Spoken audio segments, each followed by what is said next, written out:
un poco de molestia por haber recibido una crítica, luego el resto del día cambia, ¿sí? Una persona tiene inteligencia emocional y la segunda, mejor dicho al revés, una no la tiene y la segunda más bien sí tiene inteligencia emocional. ¿Sí? ¿Qué es la inteligencia emocional? La inteligencia emocional tiene 5 dimensiones. Las 2 primeras se relacionan con mi relación conmigo mismo y las otras 2 y mi relación con los demás. Y la tercera se podría decir que abarca todo, ¿sí? Entonces tenemos la autoconciencia, que es la capacidad de darme cuenta qué es lo que estoy sintiendo, pero no solamente de reconocer la emoción, de poder etiquetar esa emoción, que seguramente muchos acá dirán, pero ¿cómo? No se va a dar cuenta uno de lo que siente. Créanme que hay personas que sienten desagrado y no saben muy bien si esto es cólera, si esto es tristeza, si esto es ansiedad, ¿sí? Eh, entonces es reconocer la emoción, ponerle una etiqueta, pero además también reconocer de dónde nace esta emoción, cuáles son los pensamientos, actitudes o situaciones en particular que despiertan esa emoción. Eso es la autoconciencia. Hay un estudio que dice que el 95% de las personas cree tener autoconciencia, pero a la hora que son evaluadas solamente son el 15%. O sea, tenemos un buen porcentaje de personas con creencia de autoconciencia cuando en realidad no la tienen. ¿Sí? Luego la autorregulación, que es en base a este conocimiento que tengo de por qué me siento como me siento, ¿qué hago al respecto? Normalmente las personas que tienen una buena autorregulación son capaces de cambiar este pensamiento que está provocando la emoción, eh, darle otro ángulo para maximizar las emociones positivas y más bien minimizar las negativas. ¿Sí? Y luego tenemos la otra área que vendría a ser similar a todo lo que es la inteligencia social, que es por un lado la conciencia social, que es el poder leer lo que le pasa al resto, poder darse cuenta de cómo se están sintiendo las personas de mi entorno, leer este lenguaje no verbal, leer estos microgestos que todo el mundo hace y que muestran el cómo nos estamos sintiendo. Eh, para luego poder regular su comunicación con el otro. Dado que esta persona se siente de esta manera, ¿cómo irá a interpretar mi mensaje? ¿O cómo debo de cambiar mi conducta en base a lo que yo veo que está sintiendo la otra persona? Y luego tenemos la motivación, ¿sí? Que lo definen como la pasión por el trabajo, ¿sí? Que ojalá sea razones intrínsecas. Se han dado cuenta que hay personas que cuando uno les dice, vamos a hacer esto, y dicen, sí, ok, ¿no? Que tienen ganas de hacer las cosas cada vez mejor, que encuentran en las diferentes situaciones del día a día, en los desafíos, en los retos, una oportunidad, mientras que otras prefieren mantenerse en su zona de confort, ¿sí? No arriesgarse. Claro, cuando uno se arriesga tiene la posibilidad de perder, perder seguridad, gastar energía sin ninguna expectativa. La gente que es capaz de automotivarse, y a eso se refiere esta dimensión, hay gente que ve lo que podría ganar si es que emprende un esfuerzo. ¿Sí? Vamos cada uno viendo en detalle qué es y qué hacemos para desarrollarlo, porque, ok, podemos saber de qué se trata, pero ¿y qué hago para ser más autoconsciente? ¿Qué hago para ser más inteligente emocionalmente? ¿Sí? Entonces, si vemos en detalle la autoconciencia, habíamos visto que era que las personas que tienen autoconciencia lo que hacen es reconocen el vínculo entre sus pensamientos y sus sentimientos. Se dan cuenta que las emociones no aparecen, ¿sí? Sino que hay algo que las provoca. Y este algo que las provoca, además, no son las situaciones, no es lo que pasa, es lo que pienso sobre lo que está pasando, lo que me provoca las emociones. Entonces, primero reconocerlas, el ver cómo es que me estoy sintiendo, ¿sí? Y qué puede hacer uno para incrementarla si es que uno considera que no está siendo lo suficientemente autoconsciente, es empezar a prestarle atención a los propios cambios emocionales. Muchas veces se recomienda incluso tener como una especie de diario, ¿no? Donde uno empieza a ver, pasó esto y me sentí de tal manera, pasó tal cosa y me sentí de tal otra. Es ir monitoreando el cómo me siento, en qué situaciones y qué es lo que pienso con respecto de esas situaciones. Uno va viendo qué es lo que va provocando que se den los cambios emocionales. Y de esa manera la persona se va conociendo más, porque a veces las personas te narran que no saben qué les pasa, pero se sienten ansiosos, o no saben por qué, pero el ánimo está un poco bajo. Entonces, esto ayuda a que la persona se haga más autoconsciente de sus emociones, pero más importante de que la emoción en sí, de la razón por la cual esa emoción está siendo vivida, ¿sí? Esto sobre la autoconciencia. Luego tenemos la autorregulación.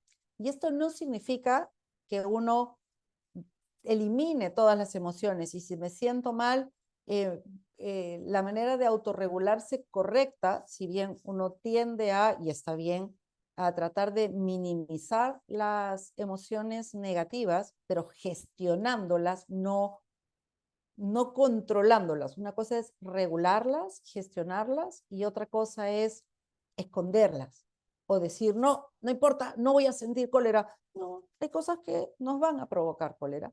No es entender que dado que me estoy sintiendo como me estoy sintiendo, esta emoción va a afectar mi toma de decisiones.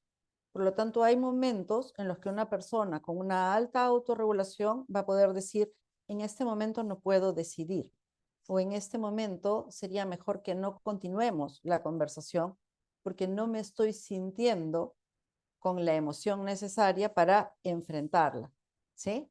Entonces, no se trata de no sentir, se trata de saber qué siento y en base a ello tomar decisiones, ¿sí?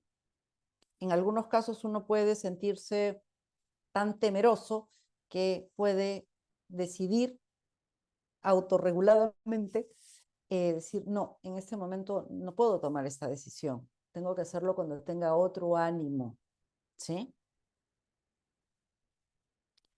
¿Y qué es lo que uno puede hacer si se da cuenta que sería bueno mejorar la autorregulación?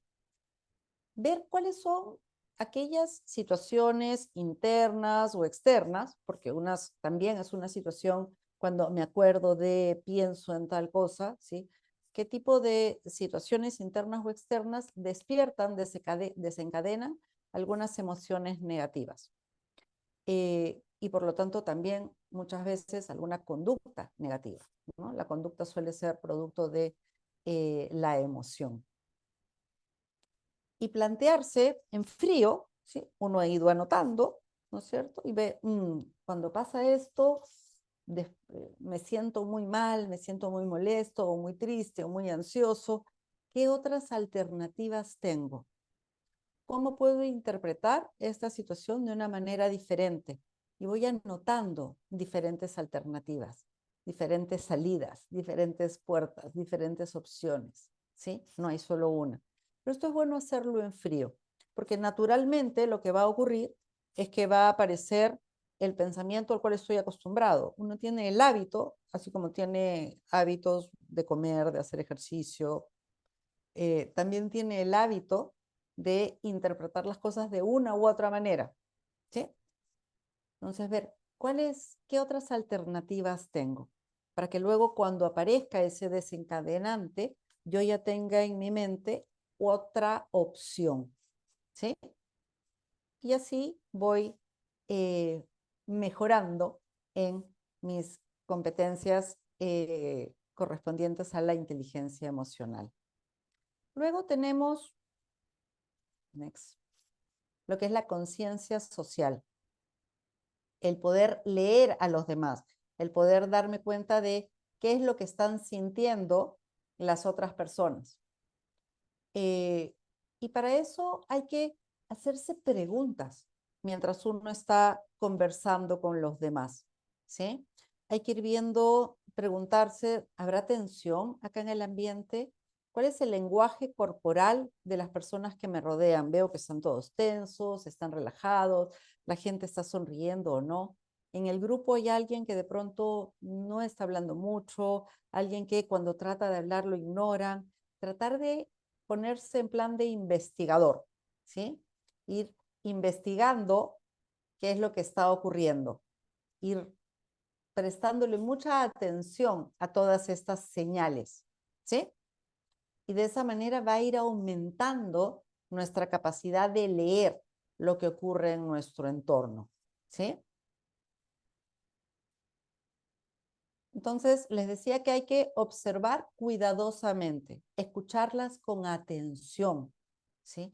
Y preguntarse, ¿qué será lo que a cada una de las personas que está en mi entorno, qué es lo que más les importa? ¿Qué es lo que más les entusiasma? ¿Qué es lo que más les preocupa? Y estar atentos a los mensajes que puedan ir dando, que me den señales de ello.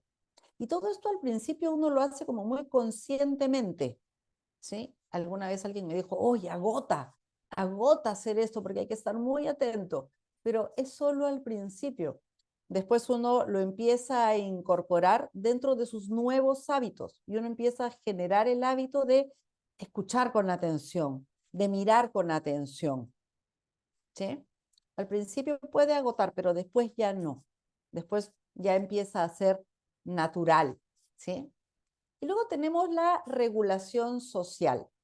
Esto se trata de reaccionar y de responder de una manera eficaz frente a lo que hemos visto que ocurre en nuestro entorno, ¿sí? En una buena regulación social, uno va a poder establecer conexiones con los demás y va a poder contribuir positivamente a las personas de nuestro entorno, porque sé cómo se sienten. Entonces no voy a hacer cosas que de pronto vayan a caer mal en el entorno, ¿sí? Voy a poder generar mejores vínculos con los demás, porque las demás personas se van a sentir mejor escuchadas, mejor entendidas, porque yo estoy atento a ellos, no estoy solo atento a lo que me pasa a mí, sino estoy atento a las personas de mi entorno, ¿sí?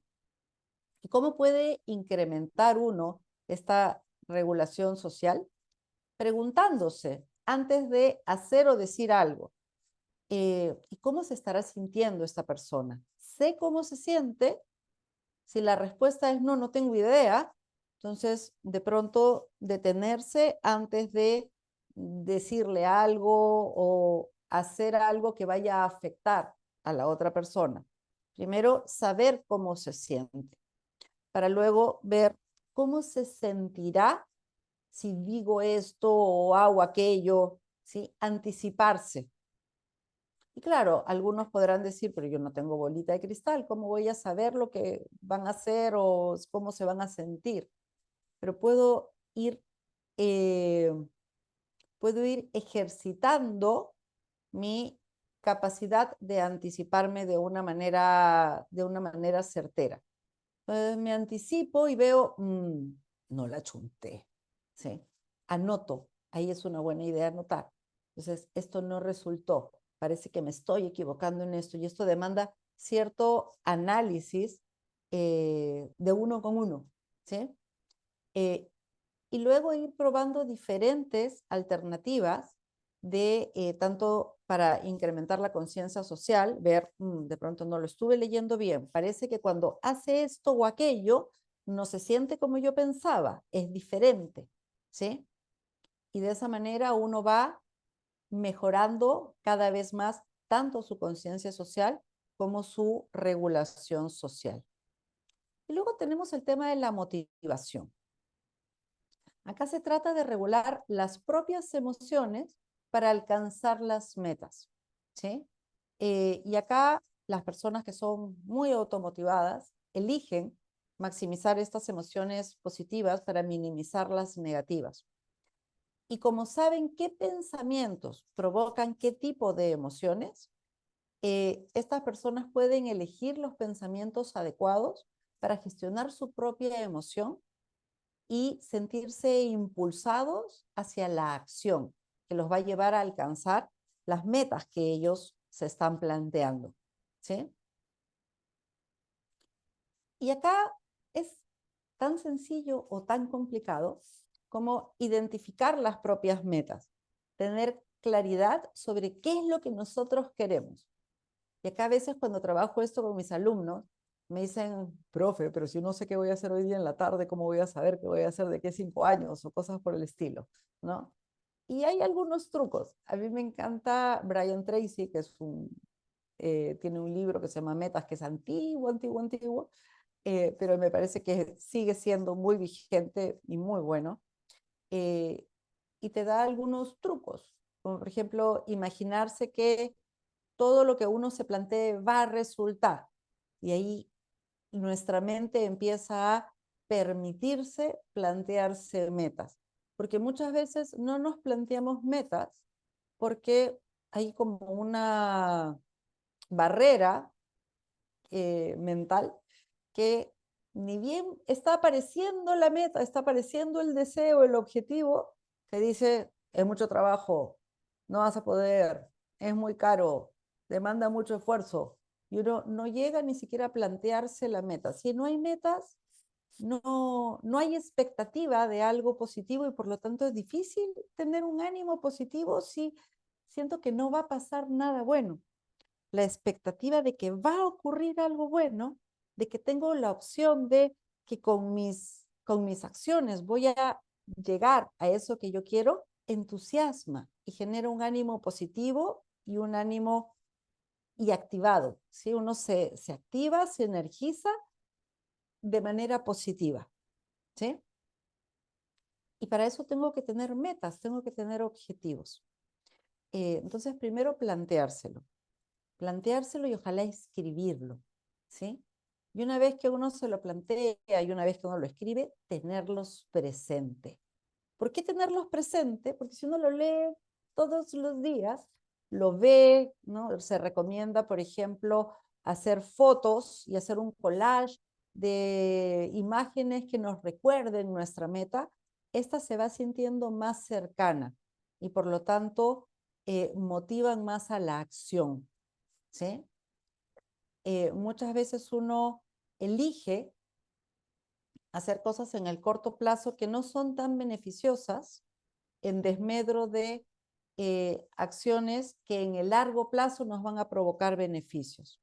¿Y por qué uno suele elegir, la mayoría de personas suele elegir lo que le da beneficios en el corto plazo y no en el largo plazo? Porque puede vivenciarlas mejor. Las ganancias en el corto plazo son como, tienen un mejor pixelaje, digo yo. Cuando están lejos, se ven como más borrosas, ¿sí? Les doy un ejemplo así bien cotidiano.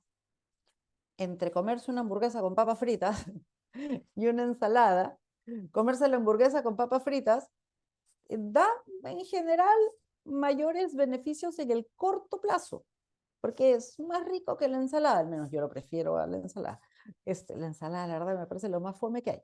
Eh, pero en el corto plazo, ¿sí? En el largo plazo, ¿qué es mejor? Obviamente la ensalada, ¿sí? Pero uno suele elegir lo que me provoca los beneficios más próximos, ¿sí? O entre levantarme temprano para ir al gimnasio, quedarme en la cama, o sea, quedarme en la cama es algo que ya estoy viviendo, ya lo estoy sintiendo. En cambio, el ir al gimnasio me va a provocar mayores beneficios, pero en el largo plazo, ¿sí? Voy a ser una persona más saludable, pero eso no lo vivencio ahora, eso lo voy a vivenciar si consistentemente sigo yendo al gimnasio, ¿sí? Algunos datos de Forbes sobre la inteligencia emocional. Dicen que en los lugares de trabajo donde hay un enfoque en la inteligencia emocional, se ven tasas de retención más altas, mayor compromiso, mejor productividad y mejor gestión del tiempo. Por otro lado, también los líderes con alto nivel de inteligencia emocional son capaces de manejar de mejor manera sus propias emociones y pueden influir de manera más impactante en las emociones de los demás. Y asegura la revista Forbes que el retorno a la inversión de la capacitación continua en inteligencia emocional puede llegar al 1500%. Harto, ¿no? Entonces, vale la pena el hacer estas actividades, el no solamente decir, ah, bueno, qué mala suerte tengo porque no me tocó tener inteligencia emocional, o qué bueno que sí me tocó, sino hacer algo al respecto. Porque la inteligencia emocional es algo que se desarrolla en el día a día, que se practica. Y cuando uno lo empieza a practicar, lo empieza a incorporar dentro de sus hábitos, empieza a tener nuevos hábitos a la hora de relacionarse con los demás, pero también a la hora de relacionarse con uno mismo, ¿sí? Y yo creo que ambos aspectos son muy importantes, ambos aspectos además son muy ricos, porque cuando uno tiene inteligencia emocional, les decía al principio, tiene también mejor salud mental. ¿Y qué significa tener mejor salud mental? Significa que uno lo pasa mejor, significa que uno anda más contento por la vida, ¿sí? No todo el tiempo. Tener inteligencia emocional no significa que uno es feliz 24 horas al día e inmune a los estresores. Sería maravilloso, pero eso no existe, ¿sí? Porque en la vida hay cosas positivas, en la vida hay cosas negativas, pero entre el pasó algo que no me gusta a esto es desastroso, la brecha es enorme, ¿sí? Y hay algunas personas que suelen decir o es maravilloso o es terrible, pero en medio hay mucho, ¿sí? Y acá me gustaría abrir un poco a preguntas, que me cuenten un poco qué es lo que opinan al respecto de lo que acabamos de ver, si les parece posible o imposible hacer estos pequeños ejercicios que les he ido contando que puede ir haciendo uno para incrementar su inteligencia emocional y por lo tanto aumentar con ello la probabilidad de alcanzar las propias metas. Marisol, Hola, ¿qué tal? mucho gusto. ¿Qué tal? La verdad es que yo soy una convencida de que a pesar de que uno no pueda tener incorporado esto o no pueda uno quizás nacer con esta habilidad, sí se puede desarrollar. Eh, y de todas maneras, cuando uno se expone a situaciones en las que uno se hace muy consciente de un entorno, de un ambiente, en donde alguien de alguna manera tiene que mantener la calma, alguien tiene que dar una idea donde uno pueda resolver, de alguien tiene que nacer. Y cuando uno ve en ese entorno y se hace consciente, definitivamente vamos poco a poco dando un paso. Decir, ya, la verdad las cosas que si nadie pudo, ¿por qué yo no? O sea, a veces uno por no querer hacerse problemas, se retrae, te escabulles. Yo creo que uno se tiene que enfrentar de repente a situaciones a ver hasta qué punto uno puede ir desarrollando esta habilidad. Yo lo he puesto harto en práctica de repente con mis hijos que ya han ido creciendo, están en una etapa de la adolescencia y uno, la verdad de las cosas que se tiene que ser más oidora, más resiliente, más empática y hay que ir desarrollando mil actitudes también. eh, que sobre todo con este diplomado me ha servido a tener una escucha consciente. Y cuando voy aplicando estas nuevas habilidades, me voy haciendo más inteligencia emocionalmente, cuando las voy aplicando. Gracias, Eso. Marisol. Sí, exactamente, porque esto que mencionas aumenta muchísimo, uno, nuestra conciencia social, el ser capaz de escuchar, ¿sí? La mayoría de nosotros escuchamos para ver qué respondemos. Y se han dado cuenta de estas conversaciones donde la gente está atenta a ver qué dice el otro para ver qué le digo yo, ¿sí? Pero no para entender realmente a lo que le pasa al otro. Conversaciones en las que de pronto alguien dice, no sé, me invento algo, ay, me duele la cabeza, uy, a mí el otro día también me dolió. ¿Y qué tomaste? Porque yo tomé ibuprofeno y no sabes el ibuprofeno, la gastritis que me produjo. O sea, entonces no le está prestando atención a la otra persona, sino está viendo qué me dice para ver qué le cuento, para ver qué le aconsejo, para ver. Y me pierdo de la enorme oportunidad de, me pierdo de la enorme oportunidad de conocer mejor al otro y de entender mejor al otro. ¿Sí? Que son parte de mi entorno social, ¿no? De pronto uno termina sin querer, sin tener la intención, actuando de una manera que puede ser muy inmadura, aunque tengamos 50, 60 años, porque no estoy prestándole atención al otro, ¿sí? En los niños, por ejemplo, la autoconciencia llega un poco tarde. Esto que a veces uno dice, bueno, pero ¿cómo uno no se va a dar cuenta de cómo se siente? ¿Sí? Yo tengo un hermano que es 16 años menor que yo. Entonces él era chiquitito, yo ya no, yo ya era adulta. Y una vez estaba como pesadito, ¿no? ¿Se dan cuenta cuando los niños están pesaditos, que todos se quejan, ¿no? Y le digo, amorcito, ¿pero qué te pasa? Y me dice, no sé qué me pasa, pero tengo ganas de molestar. No tenía idea qué le pasaba, pero se sentía antipático, se sentía, algo le había molestado, algo le había causado una disforia y él simplemente actuaba en base a eso, porque como no tenía autoconciencia, no era capaz de darse cuenta qué era lo que le había provocado esa emoción.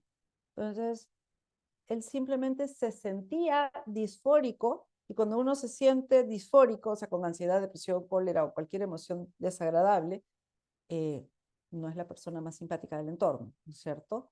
Cuando uno está con una emoción desagradable encima, no mira mucho al otro porque está más metido en sus emociones y por lo tanto no actúa de la mejor manera. Su inteligencia social, por lo tanto, baja también. ¿Sí? ¿Quién más tiene algún comentario sobre lo que acabamos de ver?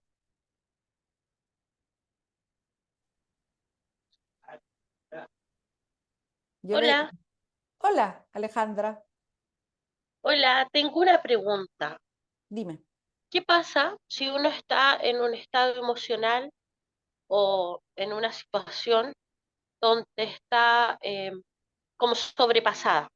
¿Cómo cambio ese estado para, como dice usted, no es la persona más simpática en ese momento, para cambiar el estado, ojalá rápidamente, cuando estás bajo presión a lo mejor laboral y te ocurre eso? Ujú. Uno puede rápidamente cambiar su emoción a través, por ejemplo, de la actividad física o a través de la relajación, a través de la respiración. Uno puede ahí rápidamente cambiar la emoción, ¿sí? Un ejercicio que nosotros hacemos a veces en clase, y ahí algunos tienen su camarita prendida, los que no, igual háganlo en su casa, pero están ahí todos sentados, ¿no es cierto? Si uno rápidamente se para, ¡pam! Y se sienta. A ver, quiero que lo hagan. Un, dos, tres, ya. A ver, un, dos, tres, ya. ¿Sí? Miren la cara de los que lo hicieron. Ya es otra, ¿no es cierto? Estaban serios, escuchando una charla, ¿sí? De pronto hacen algo así tan rapidito y sin ningún sentido y ya nos cambia la emoción, ¿sí? Entonces uno puede hacer eso rápidamente. También uno puede concentrarse un rato en su respiración, inhalar contando 1, 2, 3, 4, retener el aire, 1, 2, 3, 4 y exhalar lentamente, 1, 2, 3, 4 y también la emoción varía. Y una vez que uno hizo ese cambio, que ya no está rumiando el por qué estoy agotado, que por qué me piden tanto, que tengo tanto que hacer, ¿no? Uno ya salió de eso haciendo este cambio de switch, ver, a ver, ¿qué es lo que estoy pensando con respecto a lo que me pasa? ¿Qué es lo que estoy pensando con respecto a la situación, evento que me tiene, como tú defines, eh, agobiada o sobrecargada, ¿sí? Con exceso de demanda? ¿Qué es lo que pienso al respecto? ¿Qué puedo hacer además al respecto? ¿Sí? ¿Qué otras alternativas tengo? Y así uno ya no solamente cambia el estado para el momento, sino aprende a cambiarlo a futuro. Aprende que cuando otra vez aparezca esta situación que normalmente me hace sentir agobiada, ya sé cómo cambiarla, porque cambio mi pensamiento. ¿Sí? Givana o Ivana o Sí, Ivana. Ivana. Hola, ¿cómo está? Mi mamá que le gusta inventar, pues ahí le puso H. Bueno, a mí no me la hicieron fácil tampoco. También. Sabe que quería complementar con lo que estaban diciendo, que, por ejemplo, en eso de cambiar la emoción, eh, a veces ayuda harto igual no sé, por ejemplo, uno le llega una emoción obviamente negativa que te deja en otro estado. Y al mismo tiempo, claro, uno trata de, chuta, contrólate, porque obviamente uno requiere, no sé, a lo mejor en la compañera que decía que estaba en estado, no sé, el ejemplo que puso de, no sé, pues estrés laboral y que uno tenga que como reaccionar rápido, a veces, no sé, resulta, por ejemplo, pensar en un momento que tuviste felicidad. Por ejemplo, al tiro uno mentalmente cambia el switch de, yo lo he intentado conmigo misma, con mi mamá también, y a veces cuando está un poquito alterada le digo, cierra los ojos, piensa en un momento feliz de tu vida, y como que cierra los ojos y se lo empieza a imaginar, porque pasa lo contrario también, pues uno cuando pasa algo negativo te empieza a imaginar puras cosas negativas, todo, no sé, mal, frustración, lo que sea. Entonces, como cambiar ese estado. De hecho, no sé, yo por ejemplo cuando voy manejando y, y no sé, a veces que andan un poquito de mal genio algunos conductores, no sé, pues que toquen la bocina, oye, ¿qué te pasa? No sé qué, y yo los miro y les bozo una sonrisa y hasta a veces sí que le tiro un beso, "Hola, chao", le digo.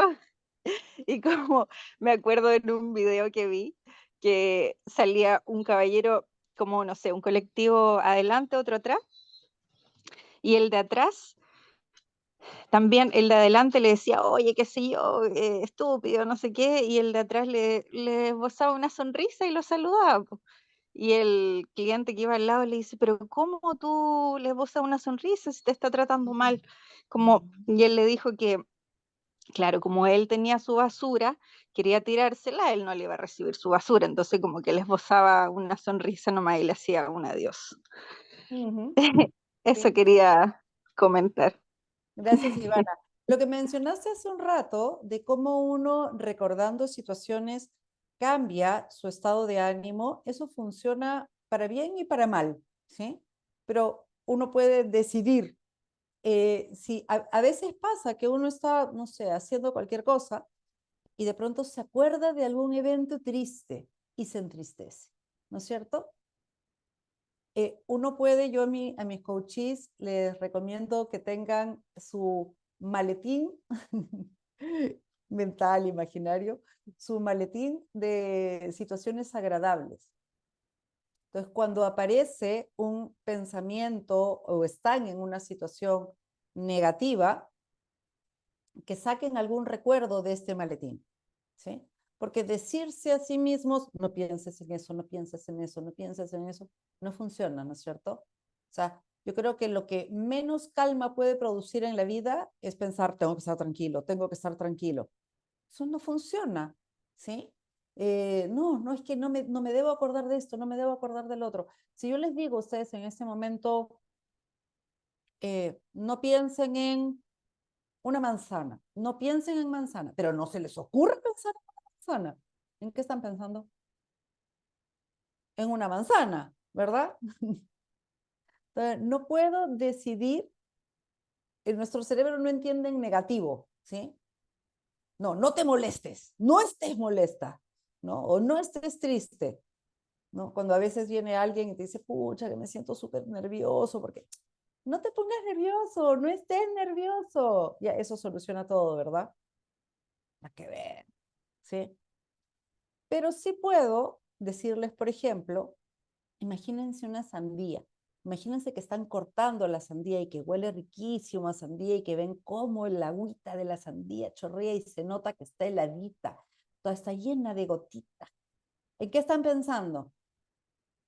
En una sandía, ¿verdad? ¿Y qué pasa con la manzana? No, ya no. Entonces, sí puedo cambiar un pensamiento por otro, pero no puedo decirme, no pienses en esto, no pienses en esto, ¿sí?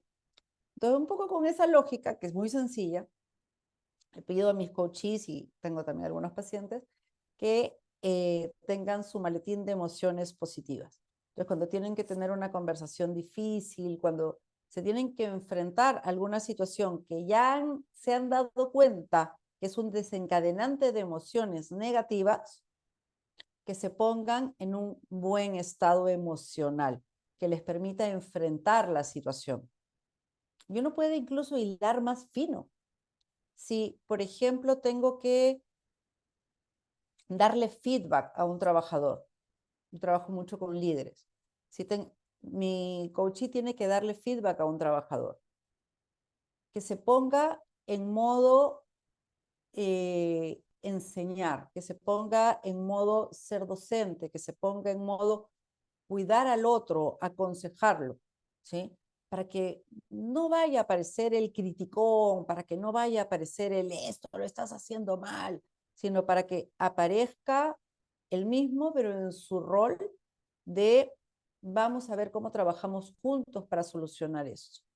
Entonces, que recuerde alguna situación que se haya sentido orgulloso haciendo eso, que le haya resultado bien, generando expectativa, ¿sí? De que va a funcionar bien, como me funcionó antes. Entonces, les resulta mucho mejor, ¿sí? Porque cuando hay esta expectativa de éxito, todo nuestro cerebro empieza a focalizarse para llegar a esa meta. Y acá entra también el tema de la motivación. Cuando yo me motivo por algo, porque tengo la meta clara, entonces nuestro sistema activador reticular ascendente, para los amigos Sara, empieza a seleccionar la información tanto del entorno como interna que me ayuda a alcanzar mi meta, ¿sí? Por eso también es tan rico tener metas. Si uno no tiene metas, no hay expectativa de éxito, no hay entusiasmo, ¿sí? Y no solo entusiasmo, sino además de verdad que todo nuestro Sara empieza a trabajar a favor de nuestras metas.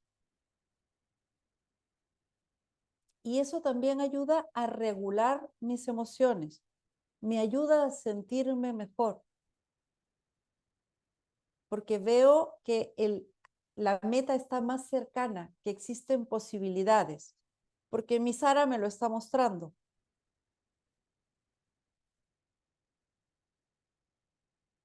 ¿Alguna otra pregunta, comentario, desacuerdo? Vale.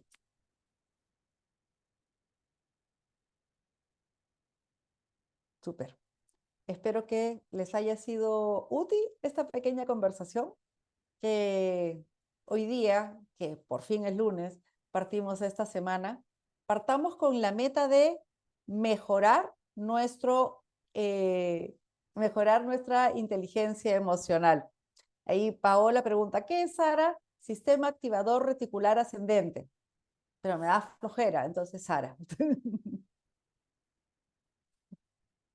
Anda un poco larguito el nombre. Ok.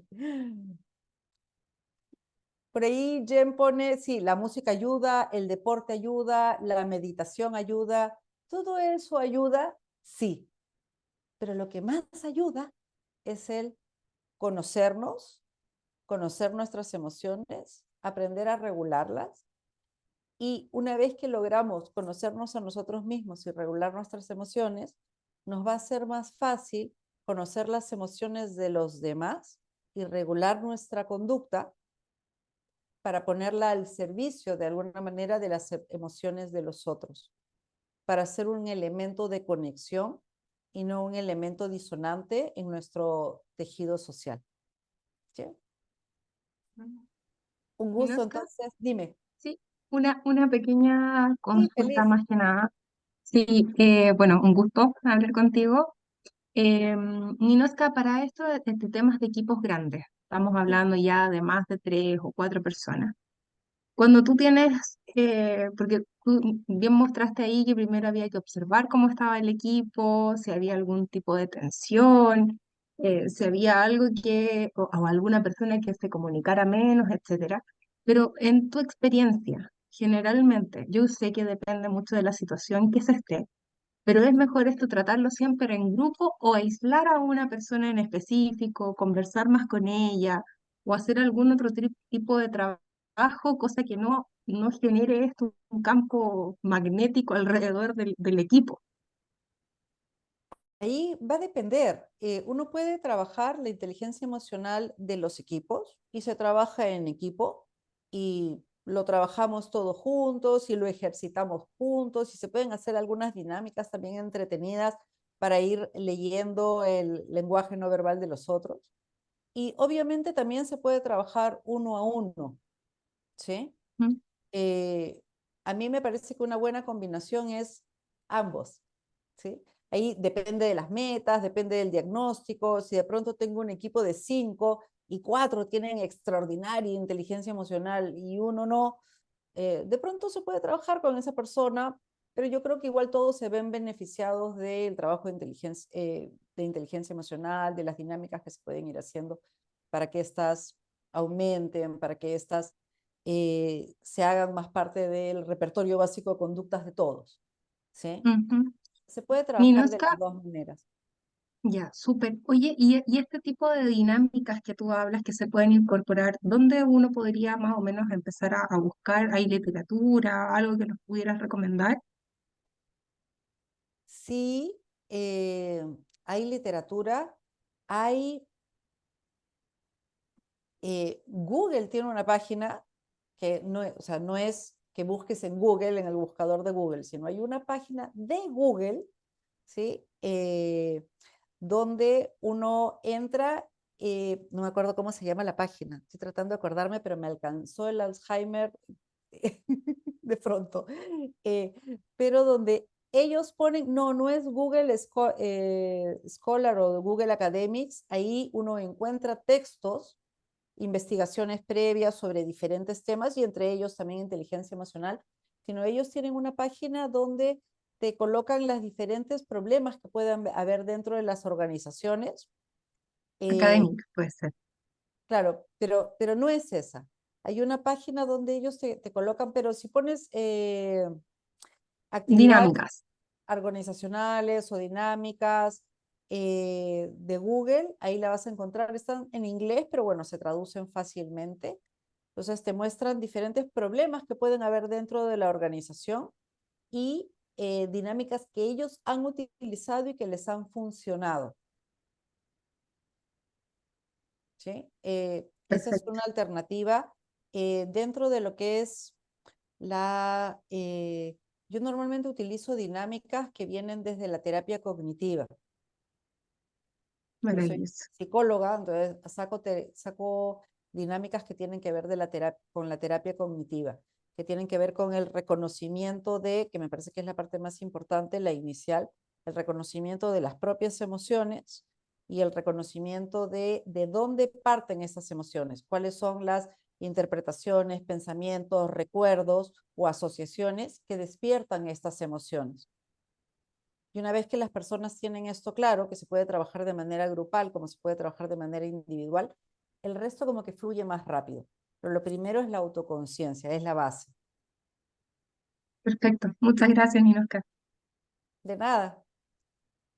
voy a averiguar cómo se llama la página y lo voy a subir cuando este video esté en YouTube. Allí abajo les voy a poner la página esta de Google que me parece que es muy buena y es free. O sea, ahí uno encuentra un montón de dinámicas y actividades que puede hacer con las personas en las organizaciones y que a ellos les ha funcionado.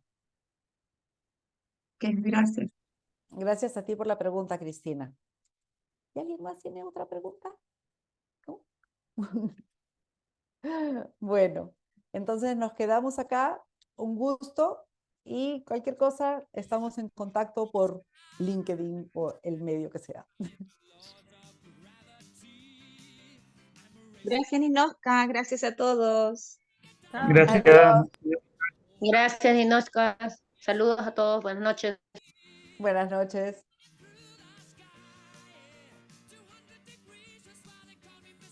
Muchas gracias, buenas noches. Buenas noches.